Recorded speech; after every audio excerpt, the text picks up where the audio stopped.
السلام علیکم ورحمۃ اللہ وبرکاتہ۔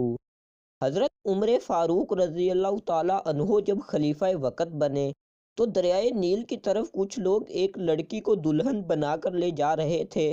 حضرت عمر فاروق رضی اللہ تعالیٰ عنہ نے پوچھا، اس لڑکی کو کہاں لے جا رہے ہو؟ لوگوں نے کہا، امیر المومنین، ہر سال اس دریا میں کسی نہ کسی کنواری لڑکی کو دلہن بنا کر دریا کے بیچ میں کھڑا کرتے ہیں، تب یہ دریا بہتا ہے ورنہ نہیں بہتا۔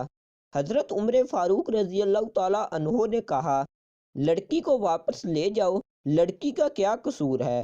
میں ایک خط لکھ کر دیتا ہوں، وہ دریا تک پہنچاؤ۔ حضرت عمر فاروق رضی اللہ تعالیٰ عنہ نے لکھا، اے دریائے نیل، میں عمر محمد مصطفیٰ صلی اللہ علیہ وسلم کا غلام تجھے حکم دیتا ہوں، اگر تو اللہ کی مرضی سے بہتا ہے تو ٹھیک ہے، اگر تو اپنی مرضی سے بہتا ہے تو تمہارے پانی کی ہمیں کوئی ضرورت نہیں، اللہ پاک خود ہی ہمیں پانی پلائے گا۔ حضرت عمر فاروق رضی اللہ تعالیٰ عنہ کا خط جیسے ہی دریا کو ملا، دریا نے بنا کسی دیر کے بہنا شروع کیا، اتنے زور سے بہنے لگا کہ پانی کناروں تک آ پہنچا۔